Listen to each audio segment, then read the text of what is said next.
Ya, pemirsa, kita awali informasi pada pagi ini dari kebakaran hebat melanda permukiman padat penduduk di Jalan Karya Mandiri, Srengseng, Kembangan, Jakarta Barat. Tidak ada korban jiwa dalam peristiwa tersebut, namun 10 rumah terbakar dengan kerugian mencapai ratusan juta rupiah.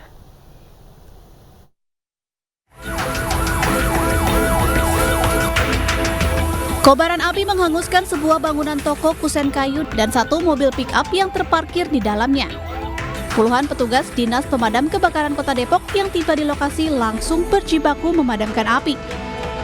Menurut pemilik bangunan tersebut, api berasal dari bagian atas bangunan dan merambat ke bagian dinding triplek yang mudah terbakar. Diduga karena apa korsleting listrik? Mungkin Pak, Itu cepat ngerembet Pak di dinding-dindingnya saya lihat tadi ada. Soalnya kan di dindingnya triplek. Oh, dinding triplek. Itu ada apa aja Pak yang hangus Pak? Mobil satu Pak. Ya, yang lain-lain semuanya yang ada di dalam rumah. Api baru bisa dipadamkan 2 jam kemudian setelah 10 mobil pemadam kebakaran dan puluhan petugas dari Dinas Pemadaman Kebakaran Kota Depok diterjunkan ke lokasi. Tidak ada korban jiwa maupun luka dalam peristiwa kebakaran ini, namun kerugian ditaksir mencapai ratusan juta rupiah.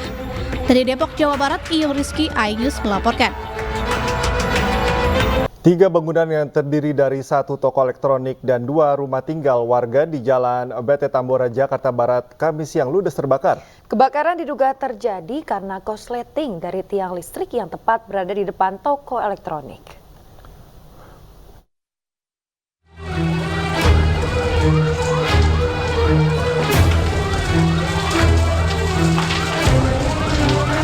Kobaran api dengan cepat menyambar dan menghanguskan sedikitnya 3 bangunan di Jalan Betet, Tanah Sereal, Tambora, Jakarta Barat, Kamis siang.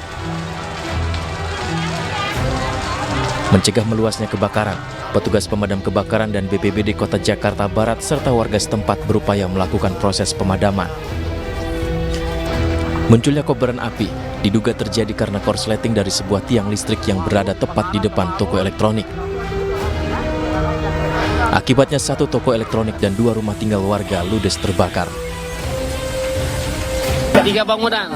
Rumah, warga, berasal dari warga, dari pihak rumah itu dari faktor listrik. Di dekat mana Pak? Ini di belakangnya di sini Pak. 16 unit mobil damkar diterjunkan ke lokasi kebakaran. Beruntung tidak ada korban jiwa dalam peristiwa ini, namun kerugian ditaksir mencapai ratusan juta rupiah. Pemirsa, kebakaran hebat melanda pemukiman padat penduduk di Jalan Karya Mandiri, Srengseng, Kembangan, Jakarta Barat. Tidak ada korban jiwa dalam peristiwa tersebut, namun 10 rumah terbakar dengan kerugian mencapai ratusan juta rupiah.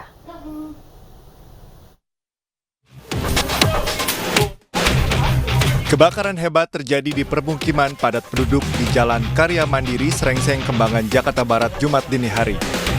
Kencangnya tiupan angin membuat api dengan cepat menyambar hingga menghanguskan 10 rumah warga. Petugas Sudin Penanggulangan Kebakaran dan Penyelamatan Kota Jakarta Barat yang tiba di lokasi langsung berupaya melakukan proses pemadaman. Meski sempat membesar, api akhirnya berhasil dipadamkan 1 jam kemudian setelah 17 unit mobil damkar diterjunkan ke lokasi kebakaran. Belum diketahui pasti penyebab terjadinya kebakaran. Dugaan sementara api berasal dari hubungan arus pendek listrik. Awal sih tahu dari mana korsleting listrik katanya sih. Listrik. Ini yang bakar apa aja Bang? Rumah kontrakan. Rumah pribadi. Tadi awal mulanya yang Abang tahu gimana? Gua nggak terlalu gede aja, apinya saya kurang tahu juga dari mana. Tak ada korban jiwa maupun luka dalam musibah kebakaran ini, namun kerugian ditaksir mencapai ratusan juta rupiah. Dari Jakarta, Rio Manik, iNews melaporkan.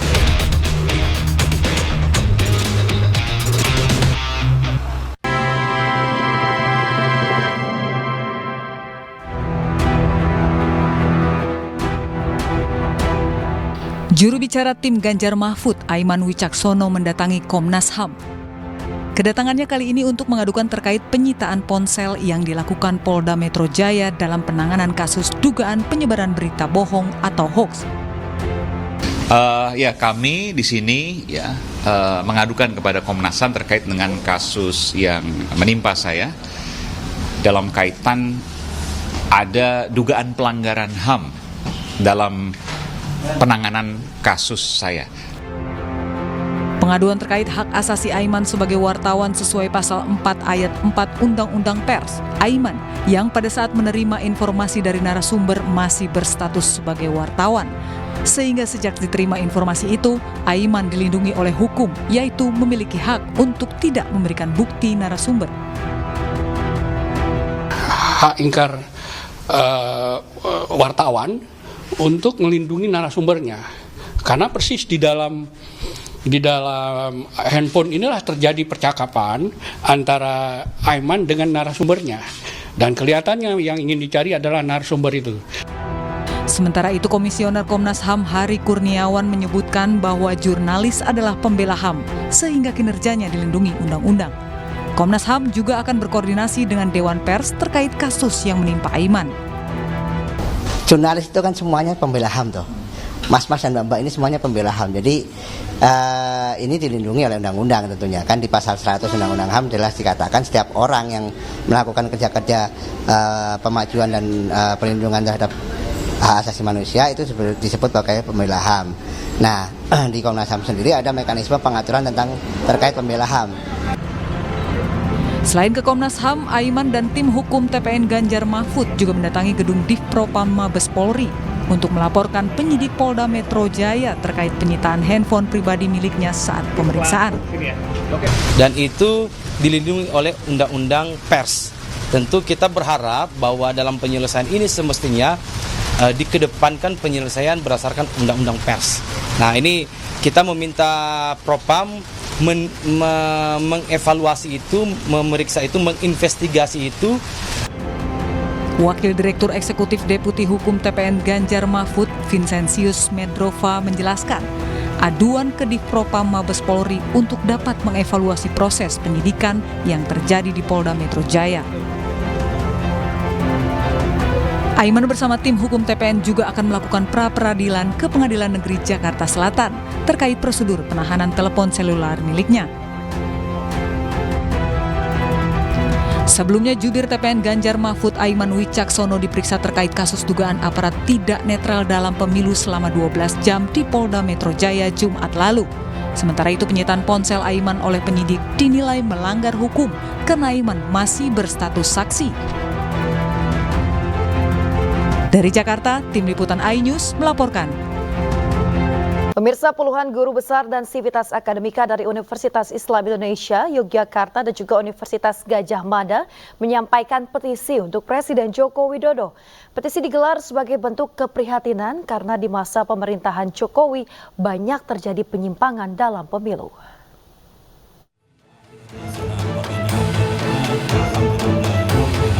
Petisi untuk Jokowi disampaikan oleh puluhan guru besar, pimpinan dan sivitas akademika Universitas Islam Indonesia. Lewat petisi berjudul Indonesia Darurat Kenegarawanan, mereka menyampaikan keprihatinan atas kondisi pemerintahan Jokowi belakangan ini. Para sivitas akademika UII menuntut Jokowi untuk tidak menyalahgunakan kekuasaan dan berhenti melakukan politisasi bantuan sosial serta meminta Capres, Cawapres, dan tim ses mundur dari jabatan mereka.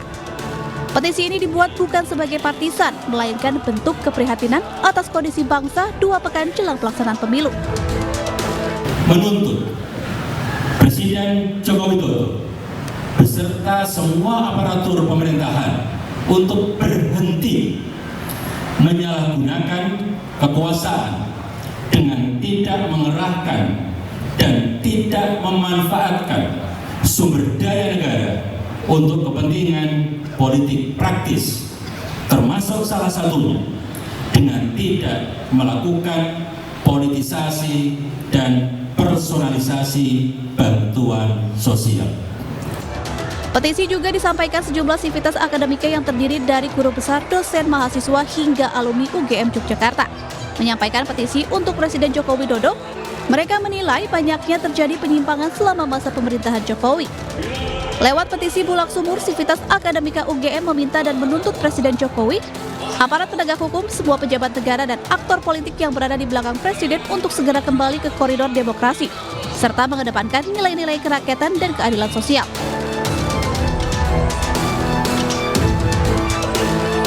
Kami menyesalkan tindakan-tindakan menyimpang yang justru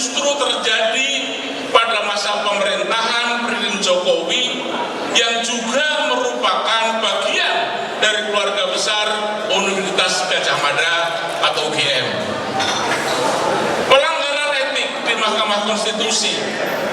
Keterlibatan sejumlah aparat penegak hukum dalam berbagai demokrasi perwakilan yang sedang berjalan, dan pernyataan kontradiktif pembenaran Presiden tentang keterlibatan pejabat publik dalam kampanye politik serta netralitas dan keterpihakan merupakan wujud penyimpangan dan ketidakpedulian akan prinsip demokrasi.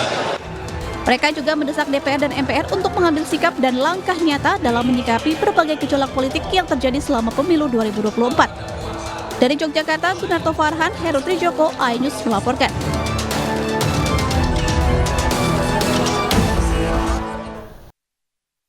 Pemirsa, terima kasih Anda masih bersama kami di iNews Pagi. Kita ke informasi berikutnya. Pemirsa, calon presiden nomor urut 1 Anies Baswedan menghadiri kampanye akbar di halaman Rajana Junggal, Kabupaten Tapanuli Selatan, Sumatera Utara. Ya, dalam kampanye politiknya, pertumbuhan ekonomi dan pembangunan masyarakat pada Pantai Barat akan menjadi prioritas pasangan Anies Muhaimin.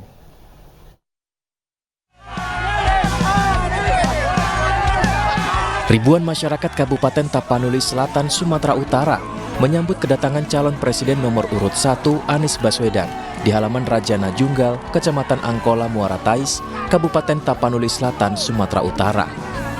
Kepada masyarakat, Anies menyampaikan mengusung gerakan perubahan, menyoroti sumber daya alam kawasan Pantai Timur Sumatera Utara, khususnya Kabupaten Tapanuli Selatan. Pasalnya banyak sumber daya alam di kawasan ini seperti halnya emas yang tidak dapat dirasakan oleh masyarakat.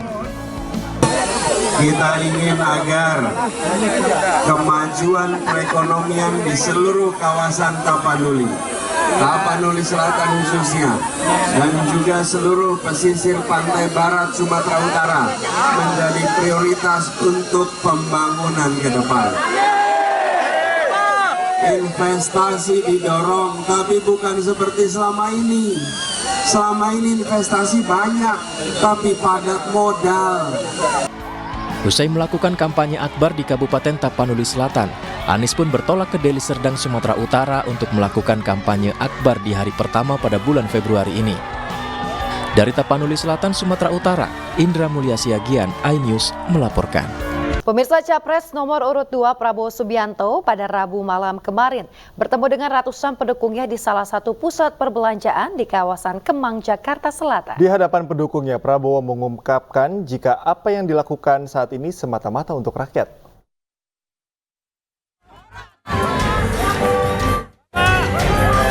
Calon Presiden nomor urut 2 Prabowo Subianto menemui para pendukungnya di kawasan Kemang, Jakarta Selatan. Pertemuan antara Prabowo dan para pendukung serta relawan ini berjalan singkat karena waktu acara yang digelar malam hari. Dalam pertemuan ini, Prabowo menyempatkan diri menyapa dan berjoget bersama para pendukungnya. Saya hanya ingin mengucapkan terima kasih kepada kalian semua. Begitu banyak wajah-wajah yang saya kenal lama, dan saya ucapkan terima kasih dukungan saudara-saudara kepada kita berbuat ini hanya semata-mata untuk rakyat dan bangsa Indonesia. Barisan relawan programming top Prabowo Gibran Rakabuming juga optimis mendeklarasikan diri mendukung pasangan Capres dan Cawapres nomor urut 2 pada pemilihan Presiden dan Wakil Presiden 2024 mendatang. Kita mendukung nomor 2, Prabowo Gibran. Alasannya apa, Pak? Alasannya adalah karena di nomor 2 inilah kita sandarkan cita-cita kita. Karena kita anggap nomor 2 ini akan mampu membawa bangsa kita ini menuju kesejahteraan yang lebih baik. Sementara itu, TKN Prabowo Gibran menargetkan 60% raupan suara di wilayah Jawa Barat dan Kota Bogor dalam Pilpres 2024 mendatang. Mereka pun meyakinkan para pemilih untuk meningkatkan lapangan pekerjaan. Jadi kita berharap kemenangan Prabowo Gibran di 2019 yang di atas 60% di Jawa Barat bisa kita wujudkan kembali, termasuk di Kota Bogor dan juga sekitar. Kita optimis kepercayaan masyarakat bisa kita raih. Mereka pun akan terus mengencarkan program Paslon 02 ke berbagai lapisan masyarakat agar bisa tersosialisasikan. Tim Liputan iNews melaporkan. Calon Wakil Presiden nomor urut 2 Gibran Rakabuming Raka digugat Almas Sakibiru. Dan Gibran tersebut buntut dari tidak berterima kasihnya Gibran saat dibantu mengajukan permohonan ke MK soal kelemahan batas usia calon presiden dan wakil presiden.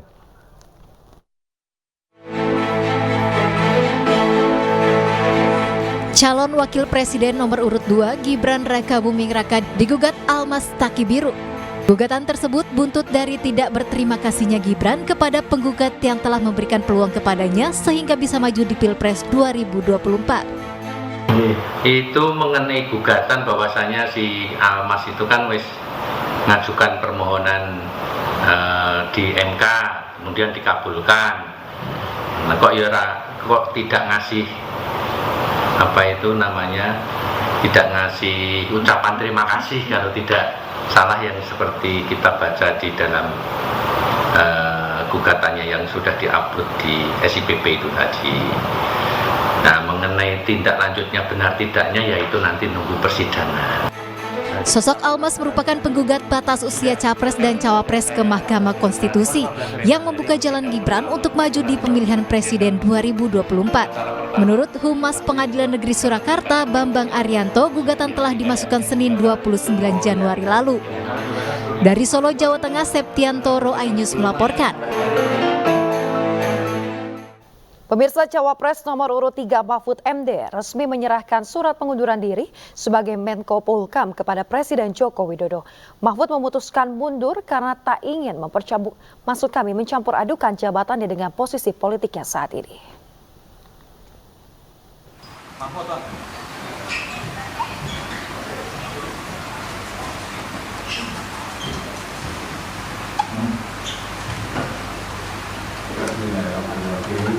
Pemirsa, Mahfud MD datang ke istana pada Kamis sore dan diterima langsung oleh Presiden Joko Widodo dan ditemani oleh Mensesnek Pratikno. Mahfud MD memutuskan untuk mundur karena tak ingin mencampur adukan jabatannya dengan posisi politiknya saat ini. Ada 3 poin yang disampaikan oleh Mahfud MD di dalam surat pengunduran dirinya. Salah satunya, ia berterima kasih kepada Presiden Joko Widodo karena telah melantiknya sebagai Menko Polhukam pada 2019 lalu.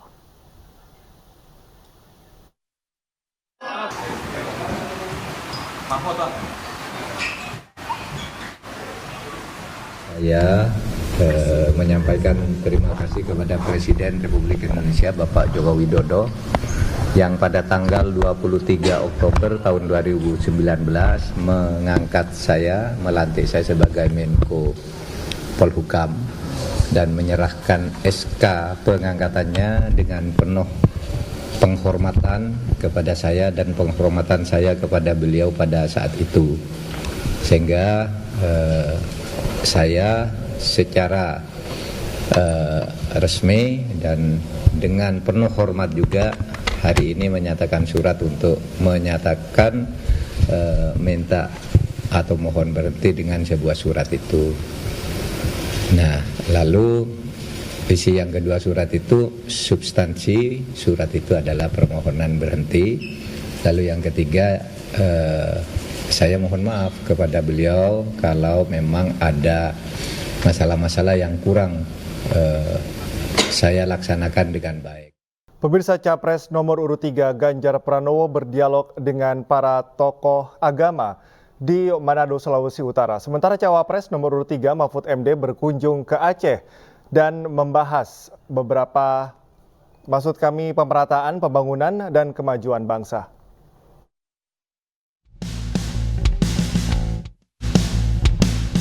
Calon Presiden nomor urut 3, Ganjar Pranowo, berkunjung ke Manado, Sulawesi Utara. Dalam kesempatan ini, Ganjar Pranowo berdialog dengan para tokoh agama Sinode Gereja Masehi Injil di Minahasa atau GMIM. Ganjar menyampaikan harapan besar agar kerukunan antar umat beragama tetap terjaga.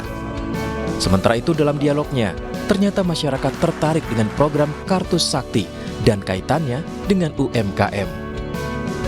Iya, kami berkunjung dan diterima para pendeta di Gereja Masehi Injili yang ada di Sulawesi Utara ini, memohon. Dan kami disambut dengan sangat hangat, banyak aspirasi yang disampaikan kepada kami Pak Ganjar, program KTP Sakti itu isinya apa sih? Kalau kami pelaku UMKM, relate nggak itu? Oh, relate banget. Satu adalah data, kemudian apa yang diperlukan, apakah itu nanti pelatihan, atau itu bantuan, atau kemudian bagaimana cara UMKM naik kelas. Tadi ada satu concern yang menurut saya bagus. Yang kedua tentu dalam konteks hubungan keagamaan, betul-betul bagaimana antar umat beragama di Indonesia itu hubungannya harmonis. Mereka baik-baik, saling menghargai, saling menghormati, itu sebuah harapan besar. Dalam kegiatan Tabrak Prof di MZ Cafe Bandar Baru Kota Banda Aceh, calon wakil presiden nomor urut 3 Mahfud MD mengungkapkan pemerintah seharusnya turut memprioritaskan pembangunan di Aceh. Untuk itulah pasangan calon Ganjar Mahfud menyatakan akan memperjuangkan perpanjangan dana Otsus Aceh jika terpilih nanti. Di Aceh ini pada kira-kira 2 tahun yang akan datang, dana Otsusnya akan habis. Itu nanti akan kita perjuangkan agar dana Otsus itu diperpanjang untuk pembangunan Aceh. Ya, jadi nanti dana Otsus yang akan habis pada awal 27 itu nanti akan kita perjuangkan, akan diperpanjang. Kalau bisa nanti bisa diatur dengan perpres, kalau tidak kita bisa cepatnya mengubah undang-undang itu. Pemerataan pembangunan di seluruh daerah di Indonesia dianggap penting untuk diwujudkan dan tentu menjadi prioritas program pasangan calon Ganjar Pranowo Mahfud MD. Tim Liputan iNews melaporkan. Pemirsa, petani sawit rakyat dari sejumlah daerah di tanah air menjatuhkan pilihan dukungan kepada pasangan calon nomor urut 3 Ganjar Mahfud. Para petani sawit meyakini bahwa kepemimpinan Ganjar Mahfud bisa menyelesaikan semua persoalan di sektor perkebunan sawit.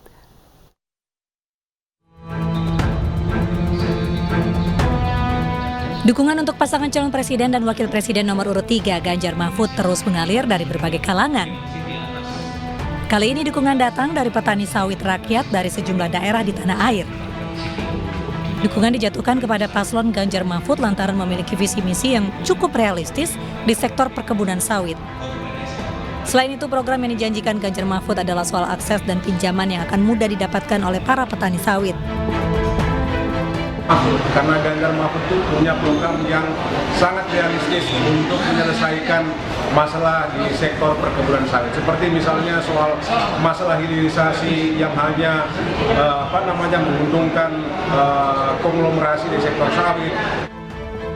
Saat ini petani sawit rakyat masih terus berkonsolidasi dengan seluruh petani sawit dari Sabang sampai Merauke dengan mempromosikan visi misi paslon Ganjar Mahfud.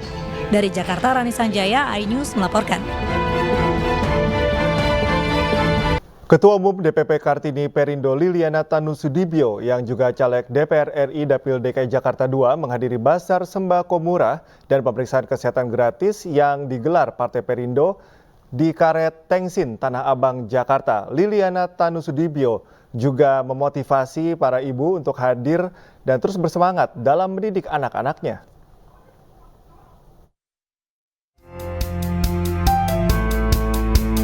Bazar sembako murah dan pemeriksaan kesehatan gratis kembali diadakan Partai Perindo di kawasan Karet Tengsin, Tanah Abang, Jakarta Pusat. Kegiatan yang diinisiasi caleg DPRD DKI Jakarta Dapil 1, Yohanes Martua Saragih ini dihadiri langsung Ketua Umum Kartini Perindo yang juga caleg DPR RI Dapil Jakarta II, Liliana Tanusudibyo. Dalam kesempatan ini, Liliana Tanusudibyo juga memberi motivasi kepada para ibu dalam menciptakan generasi cerdas dan sehat. Ibu-ibu itu adalah satu insan yang memang dipercaya oleh Tuhan untuk meneruskan ke generasi berikutnya ya. Jadi sebagai ibu itu harus kuat, harus mempunyai edukasi yang pandai tentunya dan harus militan. Sebagai ibu itu tidak bisa hanya berserah gitu ya, tapi harus berjuang juga untuk melakukan segala sesuatu yang terbaik untuk keluarganya terutama. Program bakti sosial ini digelar sebagai upaya untuk mensejahterakan masyarakat terutama kalangan menengah ke bawah. Aspirasi dia yang pasti ya memang mereka merindukan Perindo ini membangun ekonomi kesejahteraan rakyat lah di Indonesia lah ya. sesuai dengan janjinya Perindo ya, melalui media TV yang mereka lihat tiap hari gitu kan. Dan salah satu aksi yang sangat mereka kenali itu sebetulnya bagi-bagi gerobak itu. Sangat antusias. Bahkan sekarang kita cek tadi judulnya untuk masalah kesehatan juga, mereka juga periksa gratis, tensi gratis semuanya. Bahkan saya juga cukup senangnya sebagian orang-orang yang berobat mereka dapat obat gratis. Nah, dan yang kedua untuk bazar minyak murah ini sampai dengan detik ini alhamdulillah habis. Partai Perindo dengan lambang Raja Wali mengembangkan sayap ini juga mengajak masyarakat untuk menggunakan hak pilihnya pada pemilu 2024. Tim Liputan iNews melaporkan. Pemirsa, tangisan suka dan bahagia mewarnai kehadiran caleg DPR RI Dapil Jatim 1 Angela Tanusudibyo di Desa Masangan Wetan, Kecamatan Sukodono, Sidoarjo. Angela hadir dalam kegiatan bazar sembako murah untuk meringankan beban warga.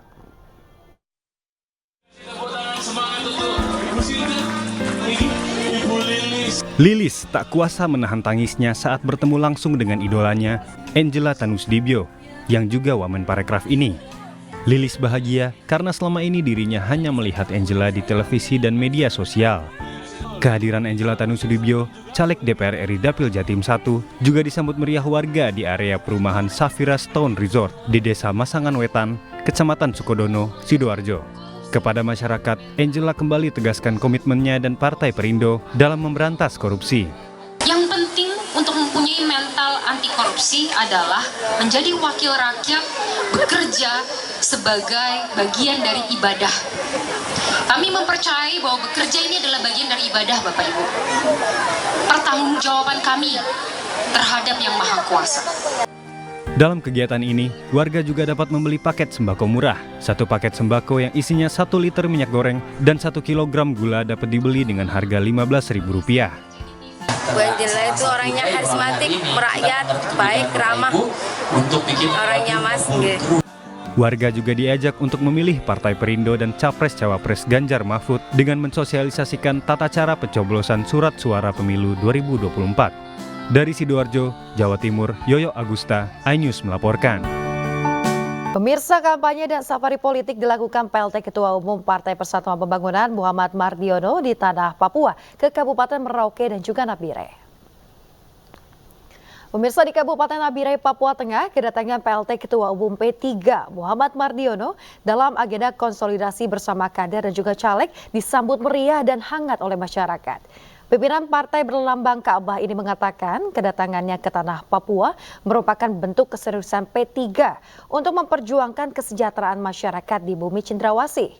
Mardiono mengaku P3 selama ini telah bersahabat dengan masyarakat di Papua, di mana hal itu dibuktikan dengan adanya kepercayaan masyarakat yang diberikan kepada perwakilan dari Partai Persatuan Pembangunan.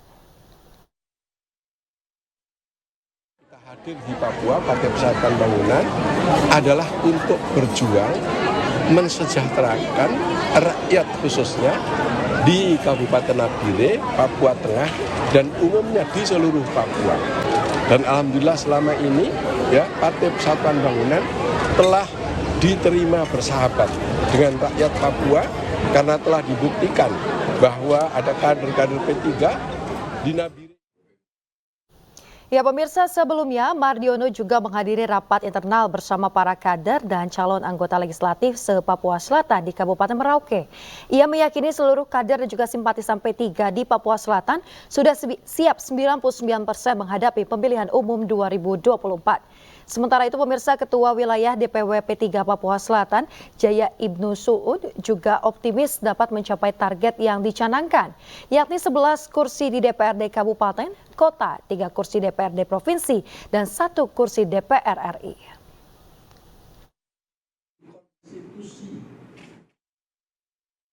Sangat optimis dengan kesiapan teman-teman caleg dari sisi elektabilitas dari masing-masing caleg yang ada di setiap dapil, sehingga insya Allah target kita yang tadi saya sampaikan bisa kita capai. Kita ke informasi berikutnya pemirsa, ratusan aktivis 98 bersama para mahasiswa lintas generasi Tegak Lurus Reformasi berziarah ke makam 2 mahasiswa Trisakti yang meninggal sebagai pejuang reformasi di Tanah Kusir, Kebayoran Lama, Jakarta Selatan. Ziarah dilakukan sebagai pengingat kepada para mahasiswa agar selektif dalam memilih pemimpin bangsa pada kontestasi pemilu 14 Februari mendatang. Para aktivis dan juga mahasiswa membacakan petisi tegak lurus reformasi. Selain mendoakan almarhum, ziarah ini juga mengingatkan bahwa perjuangan reformasi belum usai. Mereka menuntut pemerintah agar segera menyeret dan mengadili dalang dari peristiwa penembakan dan hilangnya sejumlah aktivis mahasiswa pada tahun 1998 silam saat penumbangan rezim Orde Baru.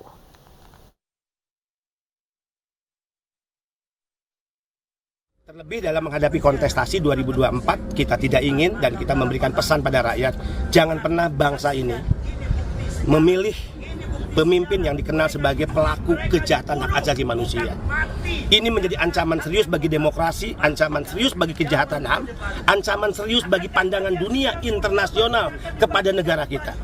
Sehingga tugas kita selain menuntut proses hukum pengadilan HAM kepada Prabowo Subianto, termasuk Wiranto, ya, yang saat itu sebagai Panglima Angkatan Bersenjata Republik Indonesia. Pemeran film dewasa Siska E diperiksa secara kejiwaan di gedung Bitdokes Polda Metro Jaya. Ya, pemeriksaan dilakukan untuk memastikan terkait dengan kondisi kejiwaan Siska E.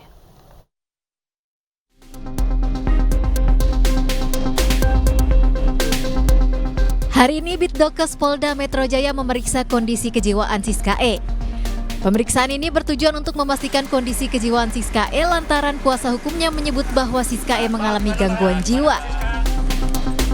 Kabid Humas Polda Metro Jaya Kombes Pol Ade Arisyam Indradi mengatakan dari tanggal 29 Januari hingga hari ini Siska E telah menjalani pemeriksaan sebanyak 4 kali, yakni 2 kali pemeriksaan psikologi klinis dan 2 kali pemeriksaan psikiatri. Atas koordinasi itu telah dilakukan setidaknya 4 kali proses pemeriksaan terhadap tersangka S. Pemeriksaan terhadap Siska E ini merupakan rangkaian dari penyidikan yang dilakukan penyidik Subdit Siber di Treskrimsus Polda Metro Jaya terkait kasus film porno yang melibatkan Siska E. Dari Jakarta Selatan, Helmi Sajangbati, iNews melaporkan. 100 hari sudah eskalator di stasiun Kota Bekasi, Jawa Barat tidak berfungsi atau mati total. Sejumlah pengguna komuter lain menggelar aksi protes dan menabur bunga serta ucapan bela sungkawa.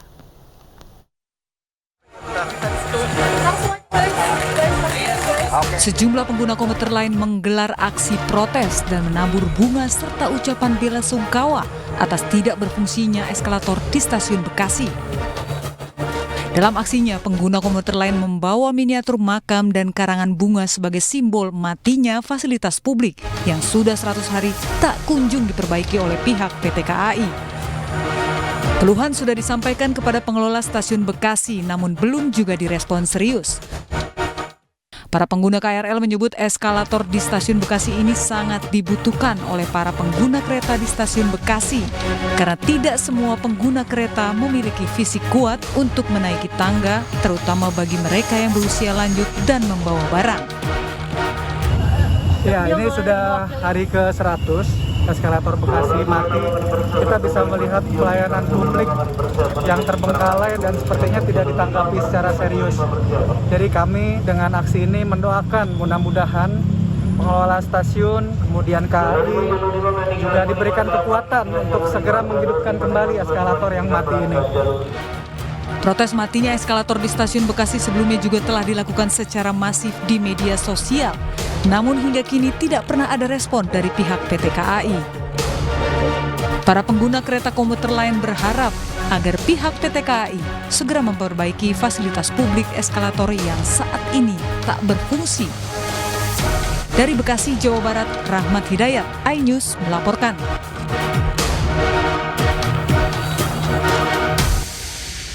Sebuah sepeda motor terbakar di Jalan Gorontalo, Tanjung Priok, Jakarta Utara. Api muncul dari karburator saat kendaraan sedang dikendarai oleh pemiliknya.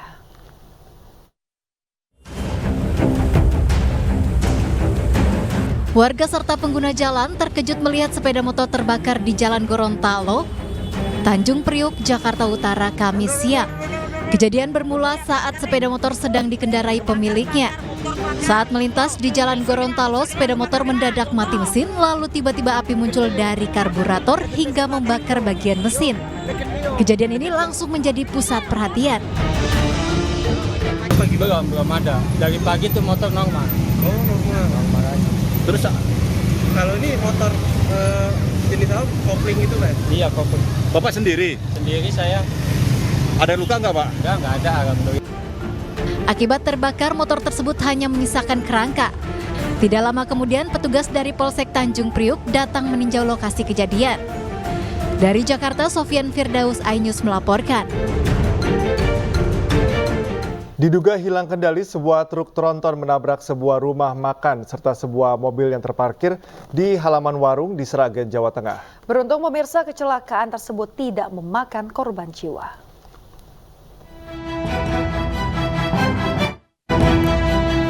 Sempat terekam CCTV warga, kecelakaan truk tronton dari arah barat ke timur di Jalan Raya Solo, Sragen, Jawa Tengah. Truk kehilangan kendali melaju ke kiri jalan dan menyerempet pohon hingga akhirnya menabrak pagar rumah makan. Setelah menabrak pagar, truk juga menabrak sebuah mobil yang terparkir di halaman rumah makan. Mobil tersebut mengalami kerusakan parah di bagian belakang dan samping.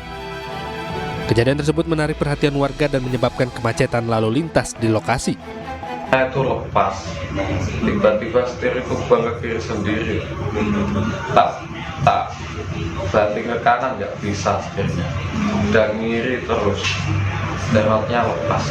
Bus hilang kendali pada saat berjalan dari arah barat ke arah timur, truk tersebut hilang kendali, kemudian truk tersebut menabrak pohon, kemudian menabrak pagar rumah, menabrak kanopi rumah, teras rumah, dan juga satu buah unit mobil Karimun, Suzuki Karimun. Untuk korban jiwa sendiri, alhamdulillah tidak ada. Beruntung kecelakaan tersebut tidak menimbulkan korban jiwa dan truk berhasil dievakuasi sekitar pukul 18.00 waktu Indonesia Barat.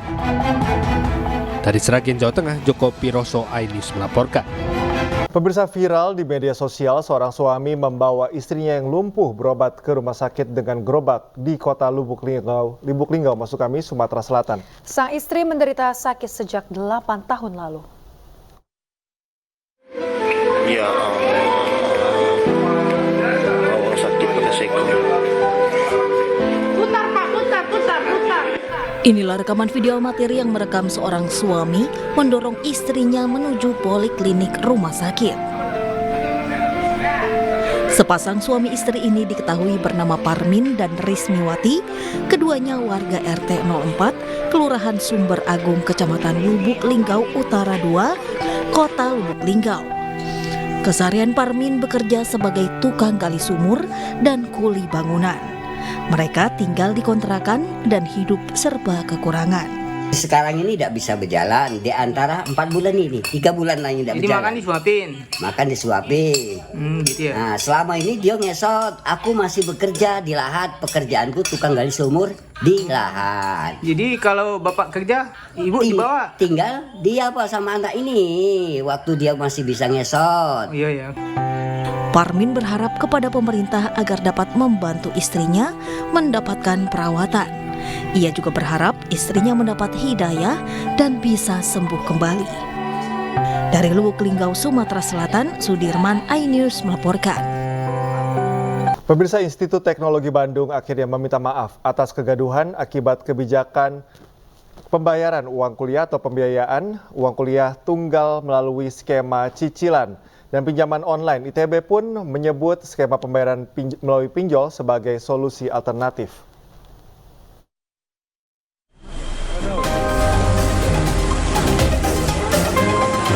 Ratusan mahasiswa Institut Teknologi Bandung turun ke jalan protes terkait kerjasama Rektorat ITB dengan perusahaan jasa pinjaman online Dana Cita yang menerapkan skema pinjaman online bagi mahasiswa yang tidak mampu membayar uang kuliah tunggal atau UKT.